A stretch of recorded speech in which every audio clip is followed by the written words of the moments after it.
HS1 news में आपका इस्तकबाल है। आइए देखते हैं चंद मिनटों में कुछ अहम खबरें। स्टैंप एंड रजिस्ट्रेशन डिपार्टमेंट के हुकाम के मुताबिक तेलंगाना भर में रजिस्ट्रेशन के अमल में अबूरी तौर पर खलल पड़ा। टेक्निकी मसाइल की वजह से जुमेरात को दोपहर से रजिस्ट्रेशन का अमल आर्जी तौर पर रुक गया। बताया गया है कि रजिस्ट्रेशन के लिए आधार लिंक न होने की वजह से मुश्किलात दरपेश हुई है। UDIA में EKYC वेरिफिकेशन से मुतालिक टेक्निकी मसले दरपेश हुए हैं। इसकी यकसोई के लिए माहिरीन की खिदमत हासिल की गई।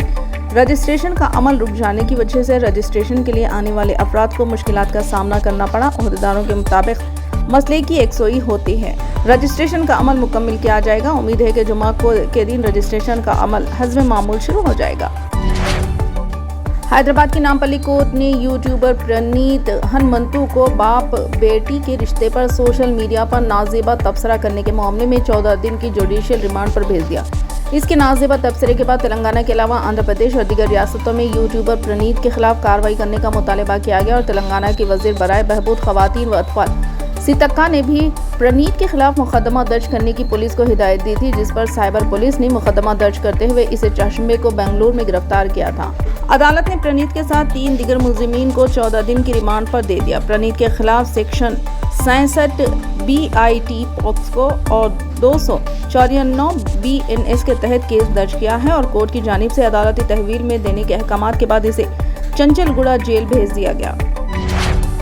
तेलंगाना के जिले वरंगल में दोहरे कत्ल की वारदात पेश आई। पुलिस के मुताबिक जिले के चिंतल तांडे से ताल्लुक रखने वाले नागाराजू उर्फ बनी और दीपिका एक दूसरे से मोहब्बत करते थे, जिन्होंने अपने अरकान खानदान की मर्जी के खिलाफ घर से भागकर शादी कर ली थी। शादी के 2 माह बाद इनमें इख्तिलाफात पैदा हो गए, जिस पर ये दोनों पुलिस और अपने अरकान खानदान की मौजूदगी में अलहदा हो गए। लड़की से अलहदगी पर मायूस के आलम में लड़के ने कल शब इसके मकान पहुंचकर लड़की पर हमले की कोशिश की, ताहम बीच बचाव में की कोशिश पर इसने लड़की की मां और इसकी बाप पर भी हमला कर दिया, जिसके नतीजे में लड़की की मां स्वगुना मौके पर ही हलाक हो गई, जबकि बाप बी श्रीनिवास और भाई जख्मी हो गए, जिनको इलाज के लिए हॉस्पिटल मुंतकिल किया गया। इलाज के दौरान श्रीनु की मौत हो गई। पुलिस ने मुलजिम को हिरासत में ले लिया। वज़ीर आला योगी आदित्यनाथ ने बदउनवानी के खिलाफ जीरो टॉलरेंस की पॉलिसी अपनाई है और बदउनवानी ओहदेदारों के खिलाफ कार्रवाई की है। फिरोजाबाद की तहसील सिरसागंज में गैर कानूनी जमीनों पर कब्जे के इल्जाम में 5 अफसरान और मुलाजमीन को मुअत्तल कर दिया गया। सब कलेक्टर, नायब तहसीलदार, रेवेन्यू इंस्पेक्टर, अकाउंटेंट और रीडर के खिलाफ सख्त कार्रवाई की गई। महकमाना कार्रवाई के साथ साथ हुकूमत की जानिब से हर एक के खिलाफ FIR दर्ज करने की हिदायत भी दी गई है। गैर मुतनासिब असासजात के मामले में रियासत के चौकसी महकमे की तरफ से हर एक के खिलाफ तहकीकात करने की हिदायत भी दी गई। मगरबी बंगाल में सरकारी जमीनों पर गैर कानूनी कब्जे की वजह से रियासती लैंड रिफॉर्म्स डिपार्टमेंट के अफसरान पर कार्रवाई की गई। मगरबी बंगाल हुकूमत ने 180 block land record officers PLRO और कई रेवेन्यू अफसरान का तबादला कर दिया। ये कार्रवाई वज़ीर आला ममता बनर्जी के जरिए महकमे बदउनवानी के इल्जामात पर सख्त नाराजगी का इजहार करने और सख्त कार्रवाई की हिदायत के 1 हफ्ते के अंदर की गई।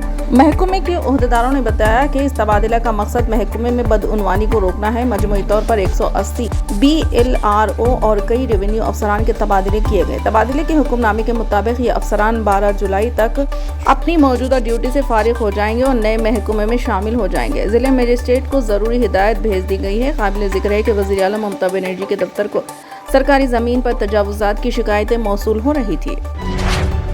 महाराष्ट्र में आइंदा 3 माह में असम्बली के इंतखाबात होने वाले हैं, जिसके पेश नज़र हर सियासी पार्टी अपनी सब बंदी में लगी हुई है। इस दरमियान अरकान असम्बली के लिहाज से महाराष्ट्र की सबसे बड़ी पार्टी का शेराजा दिन ब दिन बिखरता जा रहा है। बीजेपी के एक बड़े लीडर डॉक्टर मधु कन्हकालाल ने 9 जुलाई को पार्टी को अलविदा कहा था। आज एक और बड़े लीडर सुधाकर भालेराव ने बीजेपी छोड़कर शरद पवार की NCP में शमूलियत इख्तियार कर ली।